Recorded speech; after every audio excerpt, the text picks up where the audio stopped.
আসসালামু আলাইকুম ওয়া রাহমাতুল্লাহি ওয়া বারাকাতুহু। ওই মসজিদের বয়স বর্তমানে 60 থেকে 70 বছর বয়স হয়ে গেছে।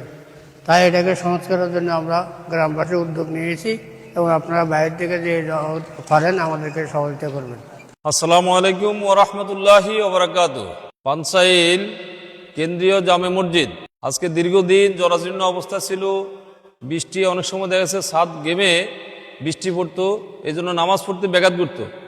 এই জন্য আমরা আজকে দীর্ঘদিন ধরে পদক্ষেপ নিয়েছিলাম যে এই বছর মসজিদের কাজটা আমরা সংস্কার করে মসজিদের নতুনত্বর একটা মসজিদ করার জন্য আমরা চেষ্টা করে যাচ্ছি। তো আলহামদুলিল্লাহ আমাদের গত রমজানের ঈদের পরেই আমরা এই মসজিদের কাজ ইনশাল্লাহ সিদ্ধান্ত নিয়ে ভেঙে ফেলতেছি সংস্কারের উদ্দেশ্যে।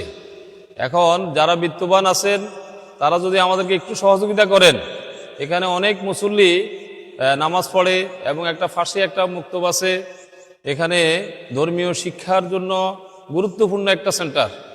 এই জন্য আমি আমার এলাকাবাসী এবং আমার পরিচিত এবং দূর দূরান্তর যারাই দেখছেন দেশে এবং প্রবাসে, তাদেরকে অনুরোধ করব এই মসজিদে আর্থিকভাবে একটু সহযোগিতা করলে আমরা এলাকাবাসী উপকৃত হব এবং এলাকার মানুষ নামাজ পড়ার জন্য তাদের সুব্যবস্থা হবে এবং মুক্তব প্রাথমিক শিক্ষা দেওয়ার জন্য যে মুক্তব ব্যবস্থা, সেই মুক্তব ব্যবস্থাটা খুব সুন্দরভাবে চলবে, ইসলামের সম্প্রচার এবং সম্প্রসারণ হবে। এই জন্য আমার আকুল আবেদন, আপনারা যে যেখানে এই মসজিদের অবস্থান দেখতেছেন আপনারা সবাই আর্থিকভাবে সহযোগিতা করবেন, বুদ্ধি দিয়ে পরামর্শ দিয়ে আমাদেরকে একান্ত সহযোগিতা করার জন্য অনুরোধ করছি।